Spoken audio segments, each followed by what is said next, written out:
Jeg har været ude og kigge på, hvad kan man sige, nogle af kanterne i København, nogle af de steder, hvor det måske ikke er de allerstærkeste københavnere, der holder til. Vi har først besøgt nogle etniske kvinder ude på Fakti, som er nogle kvinder, som kommer fra nogle virkelig svære baggrunde og har nogle personlige historier, som gør et dybt indtryk på en. Og det er jo nogle af den slags københavnerliv, som vi ikke må glemme i normaliteten, og alle os, der jo sådan set et langt stykke af vejen, har det rigtig, rigtig godt.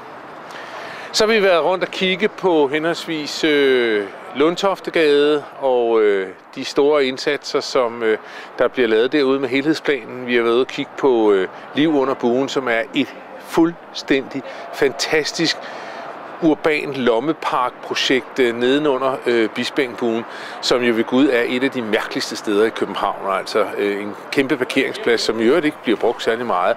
Og der kan man jo lave rigtig mange spændende ting. Og det er der en masse lokale derude, der virkelig har arbejdet for.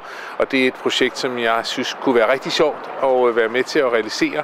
Og også gerne sammen med Frederiksberg Kommune. Det kunne være sjovt, at vi også laver lidt sammen en gang imellem. Og så har vi været på besøg her i områdeløftet i Haraldsgade, og både for at se på de indsatser, som områdeløftfolkene laver, men jo i høj grad også for at se på det arbejde, der bliver lavet, det der hedder helhedsplanerne. Det er rigtig rart at opleve, hvor mange dedikerede mennesker, som arbejder med det her rundt omkring i byen. Det er et langt sejt træk, som kræver, at rigtig mange forskellige mennesker arbejder rigtig godt og tæt sammen. Og jeg er glad for som borgmester, at nogle af dem er ansat i min forvaltning. Jeg synes, de gør det rigtig godt. Så det har været en god og indsigtsfuld dag. Også lidt koldt, men vi går mod varmere og lysere tider.